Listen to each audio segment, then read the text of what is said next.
जय हिंद, वंदे मातरम। स्वागत है आप सभी का फ्री एग्जाम जिन यूट्यूब चैनल पर। दोस्तों, अगर आप बिहार जीविका 2025 का एग्जाम देने वाले हैं तो ये आज आपके लिए शानदार प्रैक्टिस सेट होने वाला है, जिसमें हमने केवल उन्हीं प्रश्नों को शामिल किया है जिस प्रकार के प्रश्न आपके एग्जाम में पूछे जाएंगे। तो आपको सेशन में अंत तक बने रहना है और अंत में कमेंट करके अपना स्कोर जरूर बताना है। तो चलिए सेशन को प्रारंभ करते हैं और पहला शानदार प्रश्न आपके स्क्रीन पर है। पूछा गया है कि बिहार में पहली बार राष्ट्रपति शासन जब लगा उस समय बिहार के राज्यपाल कौन थे?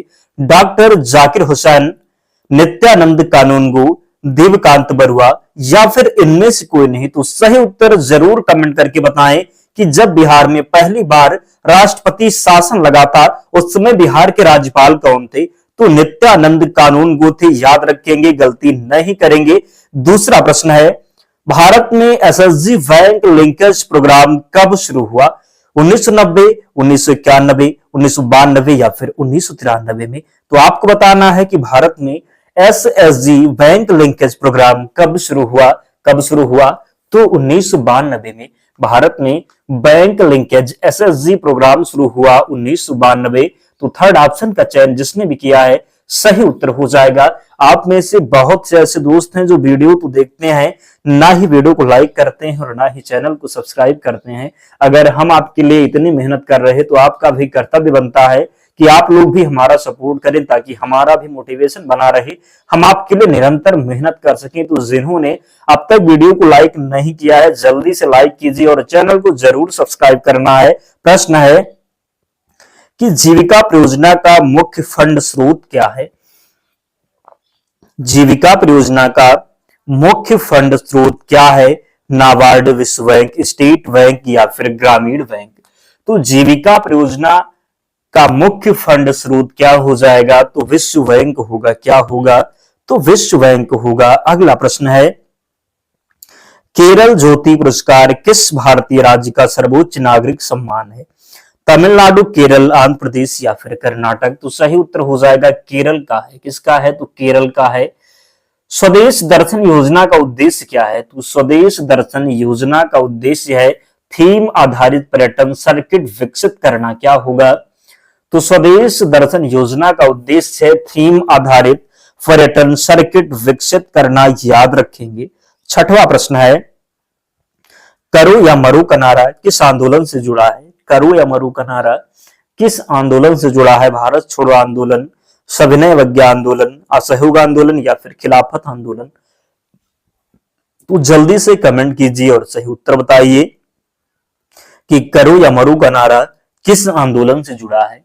तो करो या मरो का नारा जुड़ा है भारत छोड़ो आंदोलन से। किससे?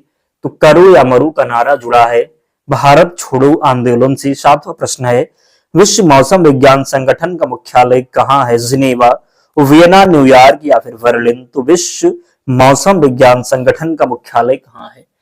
तो विश्व मौसम विज्ञान संगठन का मुख्यालय कहाँ पर है?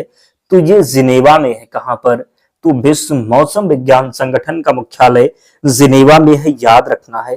आठवां प्रश्न है, स्पैम किस विषय से संबंधित है? ये स्पैम किस विषय से संबंधित है? कंप्यूटर, कला, संगीत या फिर खेल? तो स्पैम की बात करेंगे, ये कंप्यूटर से संबंधित है। किससे? तो कंप्यूटर से संबंधित है। अगला प्रश्न है, वह गोपनीय कोड जो कुछ प्रोग्राम में प्रविष्ट प्रतिबंधित करता है उसे क्या कहते हैं? वह गोपनीय कोड जो कुछ प्रोग्राम में प्रविष्ट प्रतिबंधित करता है उसे क्या कहते हैं? Password, passport, entry code, access code? तो क्या कहेंगे? तो पासवर्ड कहते हैं। क्या? तो पासवर्ड कहते हैं। याद रखना। क्या कहेंगे? तो वह गोपनीय कोड जो कुछ प्रोग्राम में प्रविष्ट प्रतिबंधित करता है उसे क्या कहते हैं? तो पासवर्ड कहते हैं। 10 नंबर प्रश्न है, कौन सा ग्रह सुबह का तारा या शाम का तारा कहलाता है? मंगल, बृहस्पति, बुध या फिर शुक्र? तो कौन सा ग्रह सुबह का तारा या शाम का तारा कहलाता है? कौन सा ग्रह सुबह का तारा या शाम का तारा कहलाता है? तो शुक्र ग्रह को कहते हैं। किसे? तो शुक्र को सबसे चमकीला ग्रह भी कहते हैं। क्या? तो सबसे चमकीला ग्रह भी शुक्र ग्रह है। और भोर का तारा और सुबह का तारा, भोर का तारा और शाम का तारा भी किसे कहते हैं? तो शुक्र को कहते हैं। बुध की बात करेंगे तो ये सबसे छोटा ग्रह है, बृहस्पति सबसे बड़ा है, मंगल ग्रह को लाल ग्रह के नाम से जानते हैं किस रूप में? तो मंगल को लाल ग्रह, पृथ्वी को नीला ग्रह के रूप में जानते हैं। तो ये सब आपको याद रखना है, यहां से प्रश्न बन जाता है। अगला है, भारत के किस राज्य को हॉकी की नर्सरी कहा जाता है? पंजाब, उड़ीसा, उत्तर प्रदेश या फिर हरियाणा? तो भारत के किस राज्य को हॉकी की नर्सरी कहा जाता है? तो हॉकी की नर्सरी कहा जाता है उड़ीसा को। किसे? तो भारत के किस राज्य को हॉकी की नर्सरी कहा जाता है? उड़ीसा को कहा जाता है हॉकी की नर्सरी। 12 नंबर प्रश्न है, बंग विभूषण पुरस्कार किस राज्य का सर्वोच्च नागरिक सम्मान है? असम, उड़ीसा, पश्चिम बंगाल या फिर बिहार? तो बंग विभूषण पुरस्कार किस राज्य का सर्वोच्च नागरिक सम्मान है? बंग विभूषण पुरस्कार किस राज्य का सर्वोच्च नागरिक पुरस्कार हो जाएगा? कहां का है? तो याद रखेंगे, राइट आंसर होगा पश्चिम बंगाल का। किसका? तो पश्चिम बंगाल का है। अगला प्रश्न है, प्रधानमंत्री वय वंदना योजना किसके लिए एक पेंशन योजना? वरिष्ठ नागरिक, असंगठित क्षेत्र के श्रमिक, सरकारी कर्मचारी या फिर महिलाएं? तो प्रधानमंत्री वय वंदना योजना किसके लिए एक पेंशन योजना है? किसके लिए है? तो वरिष्ठ नागरिक के लिए। किसके लिए? तो प्रधानमंत्री वय वंदना योजना किसके लिए एक पेंशन योजना है? तो वरिष्ठ नागरिक के लिए। साइमन कमीशन का बहिष्कार क्यों किया गया था? इसमें कोई भारतीय सदस्य नहीं था, या भारत के विभाजन का प्रस्ताव करता था, यह असहयोग आंदोलन के दौरान आया था, इनमें से कोई नहीं। तो बताना है, क्या बताना है कि साइमन कमीशन का बहिष्कार क्यों किया गया था? तो साइमन कमीशन का बहिष्कार किया गया था क्योंकि इसमें कोई भारतीय सदस्य नहीं था। क्या? तो साइमन कमीशन का बहिष्कार क्यों किया गया था? क्योंकि इसमें कोई भारतीय सदस्य नहीं था। आपको बताना है, कमेंट में देखते हैं किस किस को पता है, कौन सही ढंग से तैयारी कर रहे हैं। यानी कि साइमन कमीशन भारत कब आया था? देखते हैं कौन कौन बताता है कि साइमन कमीशन भारत कब आया था। अंतरराष्ट्रीय दूरसंचार संघ का मुख्य कार्य क्या है? तो अंतरराष्ट्रीय व्यापार को विनियमित करना, अंतरराष्ट्रीय दूरसंचार को विनियमित करना, विकासशील देशों को वित्तीय सहायता देना, वैश्विक पर्यावरण संरक्षण कार्यक्रम का प्रबंध करना। बताना है क्या? तो अंतरराष्ट्रीय दूरसंचार संघ का मुख्य कार्य क्या है? अंतरराष्ट्रीय दूरसंचार संघ का मुख्य कार्य क्या है? तो अंतरराष्ट्रीय दूरसंचार को विकसित करना। क्या होगा? तो अंतरराष्ट्रीय दूरसंचार को विनियमित करना। क्या होगा? तो अंतरराष्ट्रीय दूरसंचार को विनियमित करना अंतरराष्ट्रीय दूरसंचार संघ का प्रमुख कार्य है। अर्जुन पुरस्कार किस क्षेत्र में दिया जाता है? साहित्य, कला, खेल या फिर विज्ञान? तो अर्जुन पुरस्कार किस क्षेत्र में दिया जाता है? तो अर्जुन पुरस्कार दिया जाता है खेल के क्षेत्र में। कब शुरू हुआ था अर्जुन पुरस्कार? तो 1961 में, याद रखेंगे। अगला है, सबसे हल्का तत्व कौन सा है? हाइड्रोजन, हीलियम, लिथियम या फिर ऑक्सीजन? तो सबसे हल्का तत्व कौन सा है? सबसे हल्का तत्व कौन सा है? हाइड्रोजन, हीलियम, लिथियम या फिर ऑक्सीजन? तो सबसे हल्का तत्व हो जाएगा हाइड्रोजन। क्या होगा? तो सबसे हल्का तत्व कौन सा है? सबसे हल्का तत्व हाइड्रोजन है। 18 नंबर प्रश्न है, चित्र संदेश निजी इनबॉक्स में कितने दिन रहता है? 28 दिन, 30 दिन, 15 दिन या फिर 7 दिन? तो चित्र संदेश निजी इनबॉक्स में कितने दिन रहता है? कितने दिन रहता है? तो 30 दिन रहता है। ईमेल भेजना किसके समान है? चित्र बनाने, बातचीत करने के, पत्र लिखने से? इनमें से कोई नहीं। तो ईमेल भेजना किसके समान है? तो ईमेल भेजना किसके समान है? तो पत्र लिखने के समान है ईमेल भेजना। क्या? तो पत्र लिखने के समान है ईमेल भेजना। विश्व पर्यटन संगठन का मुख्यालय कहाँ स्थित है? Rome, Italy, Madrid, Spain, Paris, France, Geneva, Switzerland? तो विश्व पर्यटन संघ का मुख्यालय कहाँ स्थित है? विश्व पर्यटन संघ का मुख्यालय स्थित है मैड्रिड, स्पेन में। कहां पर? तो विश्व पर्यटन संगठन का मुख्यालय कहां? तो विश्व पर्यटन संगठन का मुख्यालय मैड्रिड, स्पेन में स्थित है। काकोरी कांड की घटना किस वर्ष हुई थी? 1925, 30, 35, 45? तो काकोरी कांड की घटना किस वर्ष हुई थी? तो काकोरी कांड की घटना किस वर्ष हुई थी? 1925 में। कब? तो काकोरी कांड की घटना किस वर्ष हुई थी? 1925 में काकोरी कांड की घटना हुई थी। कब? तो 1925 में काकोरी कांड की घटना हुई थी 1925 में। 22 नंबर प्रश्न है, दूसरी जनरेशन के कंप्यूटर किस पर आधारित थी? Transistor, silicon chips, bio opticals, vacuum tube? तो दूसरी जनरेशन के कंप्यूटर किस पर आधारित थी? तो दूसरी जनरेशन के कंप्यूटर जो आधारित हैं, तो दूसरी जनरेशन के कंप्यूटर आधारित हैं ट्रांजिस्टर पर। किस पर? तो ट्रांजिस्टर राइट आंसर हो जाएगा। क्या होगा? तो ट्रांजिस्टर होगा। अगला है, निम्न में से कौन कंप्यूटर का आउटपुट डिवाइस है? Plotter, pen drive, joystick, scan. तो आउटपुट पूछा गया, तो आउटपुट जो है प्लाटर है। क्या है? तो प्लाटर जो है आउटपुट डिवाइस है, जबकि पेन ड्राइव, जॉयस्टिक, स्कैनर ये सभी क्या है? तो इनपुट डिवाइस हैं।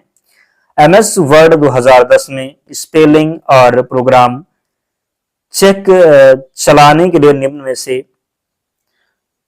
किस कीबोर्ड शॉर्टकट का उपयोग किया जाता है? F1, F2, F7, F9। तो एमएस वर्ड 2010 में स्पेलिंग और ग्रामर चेक चलाने के लिए निम्न में से किस कीबोर्ड शॉर्टकट का उपयोग किया जाता है? किसका किया जाता है? तो F7 का। किसका? तो F7 का उपयोग किया जाता है। किस प्रकार का मैलवेयर एक प्रोग्राम या कोड का टुकड़ा है जो किसी व्यक्ति के कंप्यूटर पर उसकी जानकारी के बिना लोड हो जाता है और उसकी इच्छा के विरुद्ध चलता है? Adware, fishing, Trojan horse, computer virus. तो क्या है? तो किस प्रकार का मैलवेयर एक प्रोग्राम या कोड का टुकड़ा है जो किसी व्यक्ति के कंप्यूटर पर उसकी जानकारी के बिना लोड हो जाता है और उसकी इच्छा के विरुद्ध चलता है? तो क्या है? तो ये कंप्यूटर वायरस होगा। क्या होगा? तो कंप्यूटर वायरस है। अगला है, निम्न में से कौन स्वयं की कॉपी चेक करने के लिए स्पॉन तंत्र का उपयोग करता है? Trojan horse, keystroke logger, logic bomb, worm. तो निम्न में से कौन स्वयं की कॉपी करने के लिए स्पॉन तंत्र का उपयोग करता है? तो सही उत्तर हो जाएगा वार्म। क्या होगा? तो निम्न में से कौन स्वयं की कॉपी करने के लिए स्पॉन तंत्र का उपयोग करता है? तो वार्म होगा। क्या होगा? तो वार्म होगा। अगला प्रश्न है, बजटिंग में परिवर्तनीय व्यय का एक उदाहरण क्या है? मासिक किराया, बिजली का बिल या किराने का सामान, ऋण की किस्त, बीमा प्रीमियम। तो बजटिंग में परिवर्तनीय व्यय का एक उदाहरण क्या है? तो बजटिंग में परिवर्तनीय व्यय का एक उदाहरण हो जाएगा क्या? तो बिजली का बिल या किराने का सामान होगा। अगला है, राष्ट्रीय सामाजिक सहायता कार्यक्रम में राष्ट्रीय परिवार लाभ योजना के तहत कितनी एकमुश्त राशि प्रदान की जाती है? कितनी? 10,000, 20,000, 30,000 या फिर 40,000। तो राष्ट्रीय सामाजिक सहायता कार्यक्रम में राष्ट्रीय परिवार लाभ योजना के तहत कितनी एकमुश्त राशि प्रदान की जाती है? कितनी? तो 20,000। कितनी? तो 20,000। अगला है, प्रधानमंत्री सुरक्षा बीमा योजना के तहत वार्षिक प्रीमियम राशि कितनी है? 12 रुपए, 20, 330, 436। तो सही उत्तर हो जाएगा 20 रुपए। कितनी? तो प्रधानमंत्री सुरक्षा बीमा योजना के तहत वार्षिक प्रीमियम की राशि जो है ये 20 रुपए है। आज का अंतिम प्रश्न, किसी कॉलम में टेक्स्ट प्राय अलाइन होते हैं, लेफ्ट, राइट, सेंटर या फिर इनमें से कोई नहीं? तो लेफ्ट में। क्या होगा? तो किसी कॉलम में टेक्स्ट प्राय अलाइन होते हैं, तो कहां पर? तो लेफ्ट में। कहां? तो लेफ्ट इसका सही उत्तर होगा। दोस्तों 30 प्रश्न थे, आप लोग कमेंट कीजिए और बताइए कि 30 प्रश्नों में आपका स्कोर क्या रहा, कितने प्रश्न आप सही कर पाए, जरूर कमेंट में बताएं। और इसकी पीडीएफ के लिए टेलीग्राम चैनल से जुड़ जाना, लिंक डिस्क्रिप्शन बॉक्स में है, या फिर आप टेलीग्राम पर जाएंगे, सर्च करेंगे फ्री एग्जाम जोन, आपको चैनल मिल जाएगा, ज्वाइन हो जाना, वहां पर आपको सारी पीडीएफ मिल जाएगी। तो मिलते हैं नेक्स्ट वीडियो में, तब तक पढ़ते रहिए, ध्यान रखिए अपना, स्वस्थ और सुरक्षित रहिए। जय हिंद।